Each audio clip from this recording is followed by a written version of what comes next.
Well, I'm not sure if any of you are aware of this, but there is a little election coming up here in the United States in the next few months. Of course, I'm referring to the presidential election, and things have been really tense, to say the least. I mean, things are always intense around this time of year. It's a time when politicians try to make their case to the public about why they should be the one in charge, and so we're inundated with ads and campaigners and all sorts of things to try to get us to go one way or the other. But even for the once every 4-year election cycle, things have been wild lately.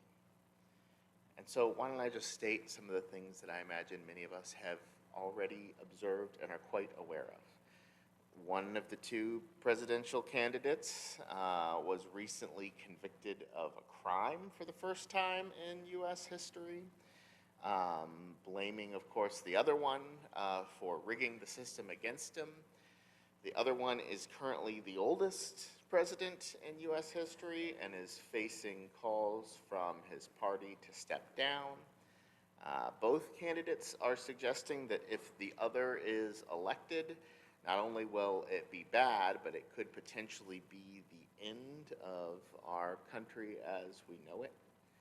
And political violence has gotten so intense that there was a horrific assassination attempt a couple of weeks ago, which resulted in one person, I guess just 8 days ago, really, 8 days ago, which resulted in one person being killed and others being injured. This is heavy, troubling stuff. So the question I bring before us is, what are we supposed to do with all of this? And I don't necessarily mean what are we supposed to do as individuals or American citizens. I'm sure that many of us have very strong opinions about how we ought to vote and what we ought to do. But I mean, what are we supposed to do with this as a church community? Because for many of us, this is a significant source of anxiety. It is a significant thing that will have a big impact on our lives. And so it would be appropriate for us to bring such a thing into the church context and to talk about it. But you know, Mennonites and others in the Anabaptist world come from this long tradition of trying to separate the kingdom of God and the kingdom of the world, or church and state, as we sometimes say in this country. To the point that for many generations, Mennonites didn't even vote, let alone discuss politics in church. And yet it seems like we need to be able to turn to each other, to rely on each other, to draw wisdom from each other in a kind of time like this. If there is one side that is more truthful or more promoting a more constructive vision than the other, shouldn't we be able to come to that conclusion together? And yet we also know that when you look at the way this has played out in reality in most churches, at least in this country, once you open the door to those political conversations, the partisan forces have a way of rushing in and just taking things over. And before we know it, we're talking more about being Republicans or Democrats than we are talking about being Christian. So how are we supposed to handle this appropriately as a church community? Well, there are many passages in Scripture that people cite to try to point us one way or the other. I mean, for example, there are some who point to the Ten Commandments and say, look, this was God's perfect law. It was passed down to Moses. We should be making these the law of our land, or at least posting them in courtrooms and making kids learn them in schools. But I think it's important to bear in mind that the story of the Bible takes place in a number of different political contexts.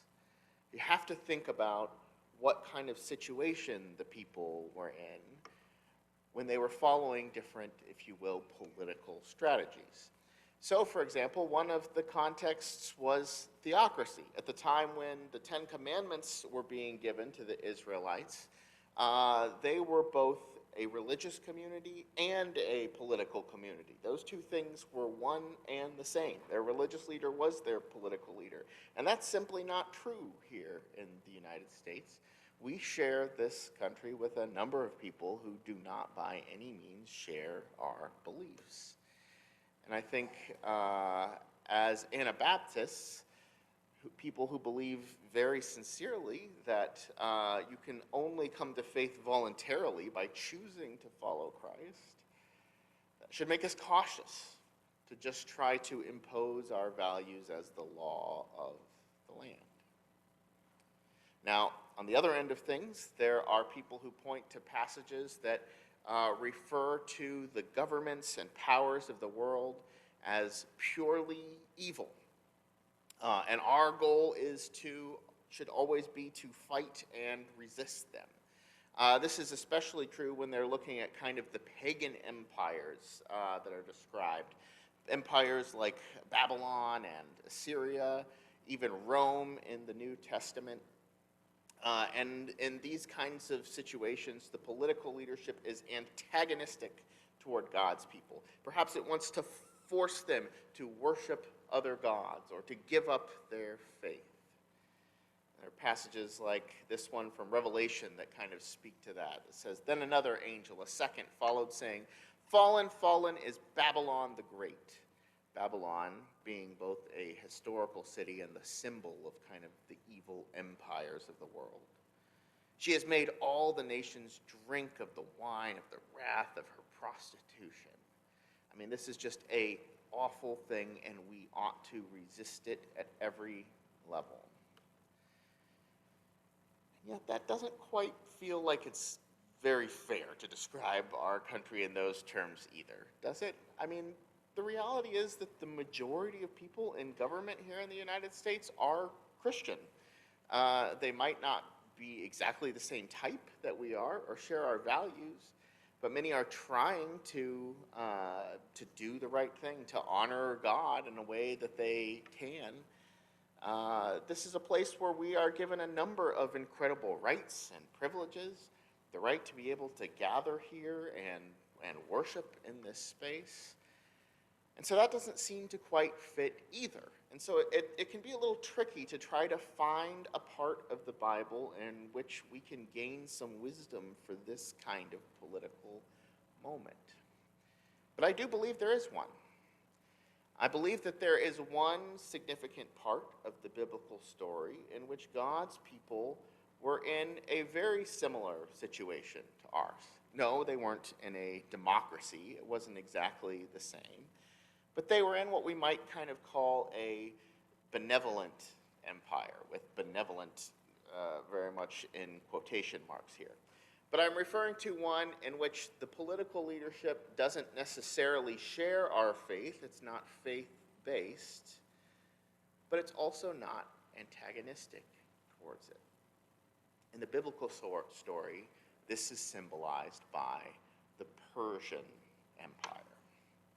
Because after the Jews were conquered by the Babylonians, they were forced to relocate. Their temple was destroyed. They were oppressed severely under the Babylonian Empire. But then another pagan ruler came through, a man named Cyrus the Great. And although he did not believe in the Jewish God or the Jewish law either, he believed in religious toleration, and he promoted it. And therefore, the Bible has very positive things to say about Cyrus. For example, in the book of Isaiah, God says, "I have aroused Cyrus in righteousness, and I will make all his paths straight. He shall build my city and set my exiles free, not for price or reward, says the Lord of hosts." So here we have a situation in which a not necessarily Jewish or Christian government is functioning in a way that pleases God. That's an encouraging kind of model. And the book of Ezra, which is kind of our main focus for the day, begins, the very opening words of the book are to take this decree of Cyrus, the decree of religious toleration, and make it front and center so that everyone knows that they had a legal right to go back to Jerusalem and rebuild the temple. They cited it, these words. Thus says King Cyrus of Persia, the Lord, the God of heaven, has given me all the kingdoms of the earth, and he has charged me to build him a house at Jerusalem, which is in Judah. Let any of those among you who are his people, may their God be with them, go up to Jerusalem and Judah and rebuild the house of the Lord, the God of Israel. He is the God who is in Jerusalem. So this is a wonderful thing. They have the right to be able to go, even though they're not sharing the faith of their leaders like they were under Moses or David or some of the others. They can still practice their faith.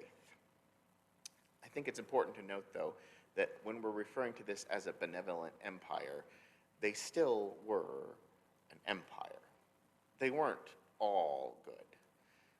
The Jewish Bible, the Jewish scriptures have very positive things to say about Cyrus, but if you know anything about Greek history, they did not feel so positively about the Persians. The Persians were the ones who invaded their land and tried to destroy their democracy and their form of government. So we have to live with this reality that you can have an empire that's violent and does great harm, but also offers some good benefits at the same time. Once again, I think that is an applicable model. The United States certainly has a history of doing some pretty cruel and manipulative things, especially in other parts of the world, in order to promote our own national interests. And there's one other thing I think that we should be honest about when we're discussing this. It's not just that the Jewish people were treated neutrally and allowed to worship their God. They were actually given some kind of political advantage over their neighbors. Now, this was partially because when Cyrus was marching on his way to Babylon, he wanted to stir the oppressed people up against their rulers to try to get them to join him. So he announced ahead of time that, hey, I'll give you religious freedom. I'll support you in going back to your temple if you help me fight the Babylonians, right? So there's kind of some agenda here. But the Jews generally did side with and support the Persians in their campaign against the Babylonians, and therefore they had a kind of privileged status. This passage that I cited before, where Cyrus says that the people are allowed to go back and rebuild the house in Jerusalem, ends with this line, and let all survivors in whatever place they reside be assisted by the people of their place with gold and silver. In other words, some of the tax money that was coming into the Persian Empire was actually going to be used to help rebuild this temple. And I don't know how I feel about that. I mean, this is where it starts to get a little bit messy when kind of pagan government and the people of God, our resources start getting meshed together. But this is a kind of reality that we face all the time in the church, too.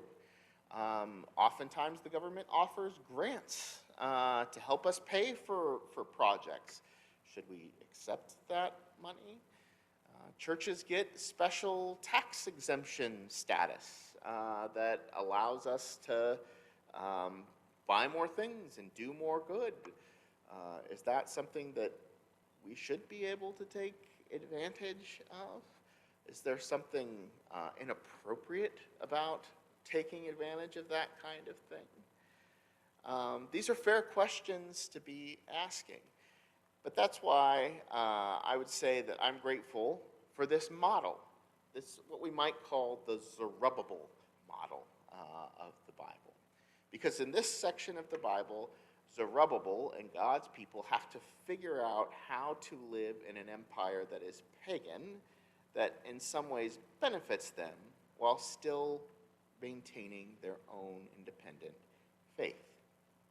The first thing that I would say about the Zerubbabel model has to do with Zerubbabel himself, and it is to use the privilege you have.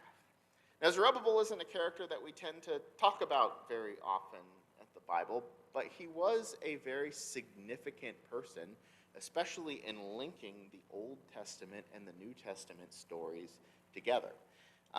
We hear this in the Gospel of Matthew. When Matthew is going through the genealogy at the beginning, linking all the way back from Abraham to Jesus, he mentions after the deportation to Babylon, Jeconiah was the father of, and I'm not going to get these names right either, Salathiel, and Salathiel was the father of Zerubbabel.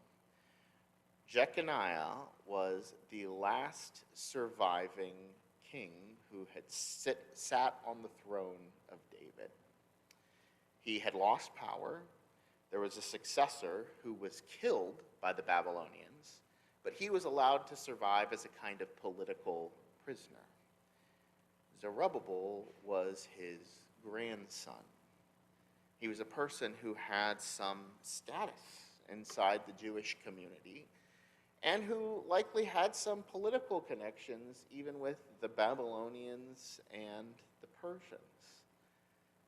And Zerubbabel decided to use this influence, this leadership that he'd been given, to try to spearhead a movement of rebuilding the temple in Jerusalem so that worship of God could continue properly there. Another thing that I'd point out is that, when he's in this setting and he's being given this opportunity to go back, he played by the rules. The Persians had certain ways they wanted things done, and he and Ezra and the others in this kind of part of the biblical story, they played by those rules as much as they could. So, for example, there's this comment that says the Jewish people gave money to the masons and the carpenters and food and drink and oil to the Sidonians and Tyrians to bring cedar trees from Lebanon to the sea to Joppa, according to the grant that they had from King Cyrus of Persia. Now, if you know anything about grants, you know that there are often lots of expectations and stipulations with them. They come with lots and lots of strings attached. So it was trying to make the point in this text that they were doing it in the way that they had been instructed. God had provided this way through Cyrus, through the government, and they should try to work within that system as much as possible. But not only did they follow the rules, they actually took advantage of some of the political tools and resources that were available to them. Now, where I had Craig in the reading this morning is a moment when the Persians tried to stop the Israelites from rebuilding the temple. There were some local enemies who had stirred people up and gotten one of the kings to write a letter telling them to cease and desist. And they eventually, as a community, decided to gather together and keep working on it. But that wasn't all that they did. They also started appealing to the king himself, writing letters, appealing to their laws. In the end, they write a letter to the king that ends with these lines.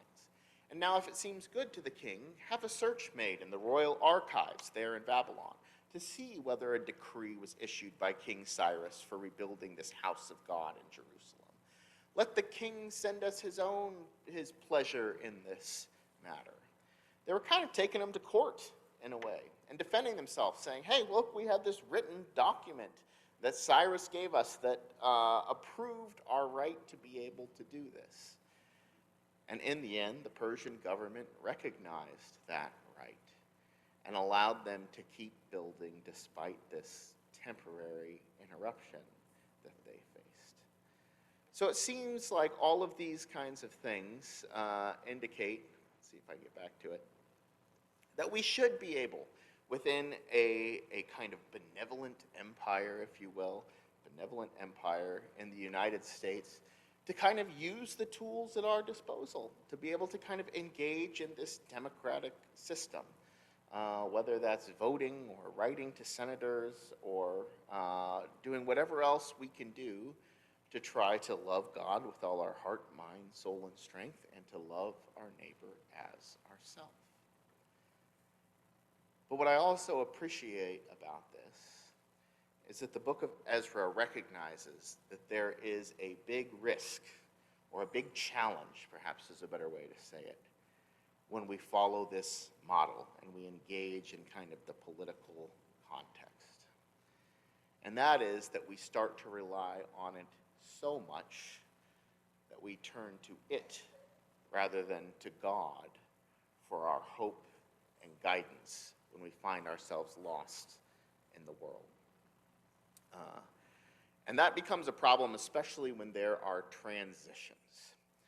The story that we were reading today actually takes place when there is a transition between one of the kings of Persia to another.